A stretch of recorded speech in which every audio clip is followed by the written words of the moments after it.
Pandora's Box. When the world was first created, it was a happy place of light and laughter.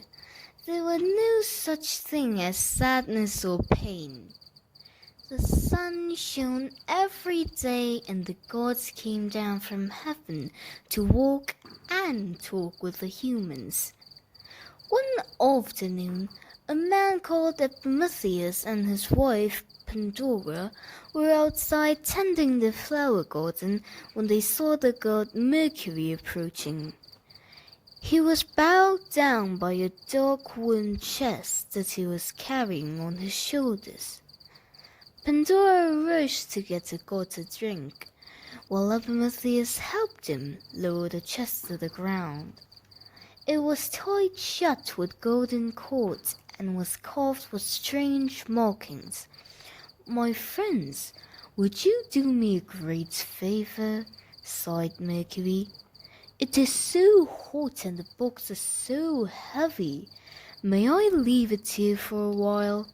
"Of course you can," smiled Epimetheus. The man and the god heaved the chest indoors. "Are you sure that no one will find it?" asked Mercury anxiously. "No one under any circumstances must open the box."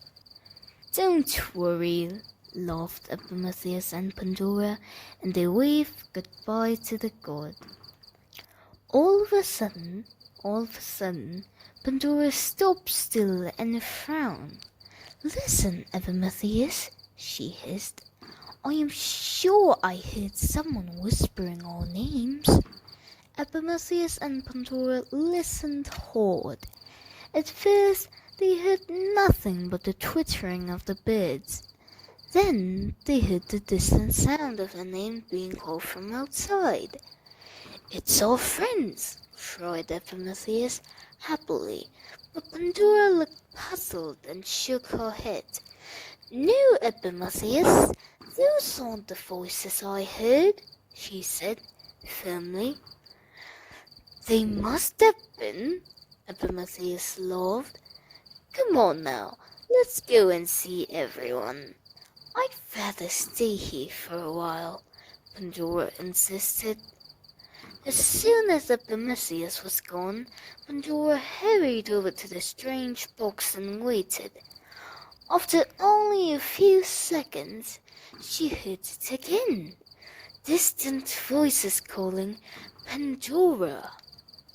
The voice was so low and whispery that Pandora wasn't sure whether she was really hearing them or was just imagining it. She bent down closer and put her ear to the lid. No, she was sure. The box was calling to her. "Let us out, Pandora.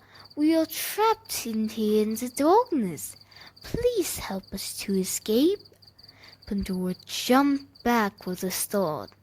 Mercury had expressly forbade anyone to open the box, and yet the voices sounded so sad and pitiful.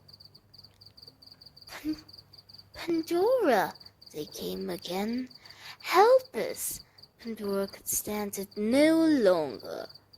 Hurriedly, she knelt down and worked it at the tight golden knot. All the time, the whispering and pleading voices filled her ears. At last, the knots were undone and the gleaming cords fell away. She took a deep breath and opened the lid.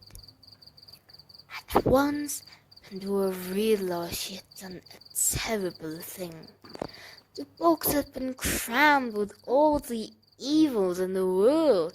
Thousands of tiny moth-like creatures that stung people with their wings and caused hurt and misery wherever they went.